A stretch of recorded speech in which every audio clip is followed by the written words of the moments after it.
Fala, gente amiga, tudo bom? Eu sou Carlos Lose e este é o Batata Diário, o seu programa de dicas do Diário do Capitão. E hoje nós vamos continuar nossas análises de episódios de Jornada nas Estrelas. Vamos voltar a DS9, mais especificamente ao quinto episódio da terceira temporada, intitulado Segunda Pele. Gente, esse episódio é interessante, né? Porque ele vai trabalhar um pouquinho, né, a personagem da Kira, né? Vai trabalhar um pouquinho a coisa da Ordem Obsidiana, né, de Cardassia, né, e vai também trabalhar um pouco o personagem do Garak, né. Então é um episódio que tem a ver, né, com a guerra, né, de Cardassia, entre Cardassia e Bajor, né. É um episódio que vai puxar um pouco o passado disso, né. Então é um episódio interessante nesse sentido, né. Mas vamos falar um pouquinho do plot. A Kira, ela recebe uma espécie assim de comunicação do Arquivo Central de Bajor, né, dizendo, né, que eles receberam uma informação, né, de que ela ficou presa há uma semana, né, numa prisão cardassiana, né, isso quando ela era membro da Resistência, né, coisa de 10 anos atrás, né. Só que a Kira não se lembrava disso, né. E aí o que vai acontecer? Ela vai entrar em contato, inclusive, com um ex-prisioneiro bajoriano, né? Esse ex-prisioneiro diz que ela estava realmente na prisão, né? Coisa e tal, né?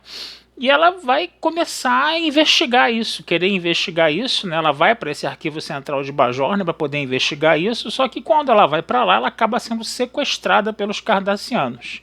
E aí ela acorda, né? Totalmente transformada em cardassiana, né, no caso, né? Os cardassianos falam que o nome dela, na verdade, é Eliana, né? E ela tinha trabalhado como espiã para a Ordem Obsidiana, né, para ficar, né, espionando, né, a resistência, né, bajoriana, né? E na verdade ela não é Kira coisa nenhuma, né? Que isso daí foram implantes de memória que foram colocados nela para ela acreditar que ela era um membro da resistência, né, no caso, né? E que ela ia começar a se lembrar de tudo, né, do seu passado cardassiano e tudo, né?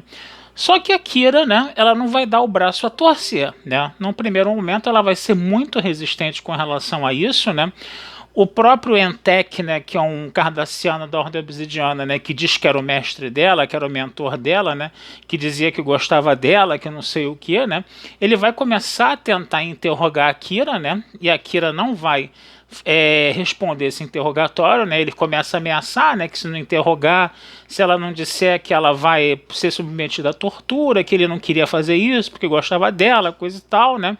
E aí ele vai apresentando uma série de argumentos, né, a Kira, né, até que ela quase é convencida, né? Ela é quase convencida de que é cardassiana mesmo, né? Ela seria supostamente filha, né, de um embaixador cardassiano chamado Gelmor, né, no caso, né? E aí o que acontece? O que acontece? Esse embaixador cardassiano gostava muito dela, que não sei o que, coisa e tal, né? E aí, a Kira, né, obviamente, ela não quer, né, se submeter à Ordem Obsidiana, né, o Gelmor começa a se desentender com a Entek com relação à questão dos interrogatórios, né, e no final das contas eles acabam, né, o Gelmor e a Kira acabam articulando um plano, né, para que a Kira possa fugir da Ordem Obsidiana, né. Mas aí a Kira percebe, né, nesse momento que está acontecendo alguma coisa aí, porque o Gelmor, na verdade, é um cardassiano dissidente, né.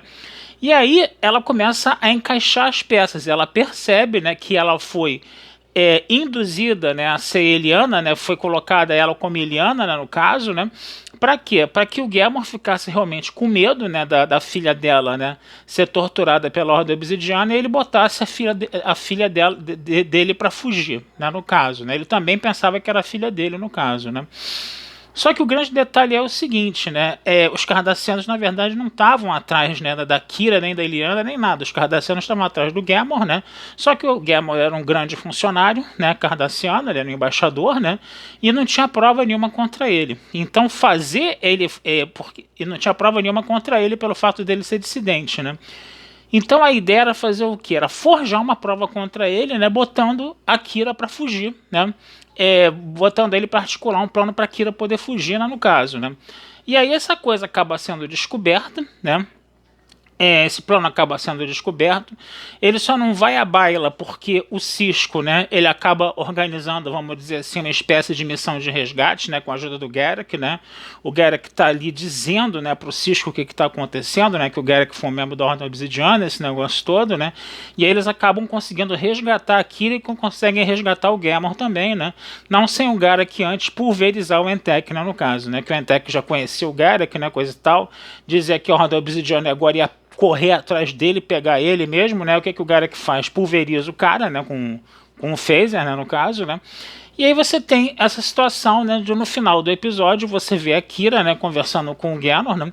Com o Gamorr, no caso, né? E aí é muito interessante, você vê uma Bajoriana, né? E um Cardassiano praticamente, né? Desenvolvendo uma afeição filial, né? A Kira, que a gente sabe que é aquela mulher muito revoltada, né?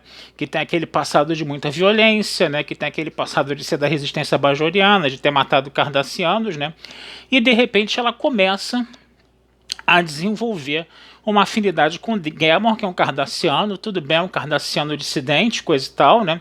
Mas ainda assim é uma coisa muito complicada, né? Você fazer parte de um povo que foi dizimado por outro, né? E você desenvolver um laço afetivo, né? Com um membro desse povo que foi o teu algoz, né? Então eu achei essa coisa muito interessante, né? A gente vê aí que a Kira, né? Ela dá um passo na construção, vamos dizer assim, da superação dela, né? Desses traumas de guerra bajorianos, né? Estabelecendo esse bom contato com o Gamorr, né? O Gamorr não vai ficar na estação, o Gamorr vai para um planeta onde ele foi aceito como exilado político, né? No caso, né? E aí, né, como o Gamorr diz que a única coisa que ainda lembra uma família para ele era a Kira, né, ele deixa a pulseira da Illyana para Kira de presente. Então vai ficar, né, aquele vínculo entre os dois, aquele laço entre os dois, né. E aí o episódio é interessante por causa disso, né.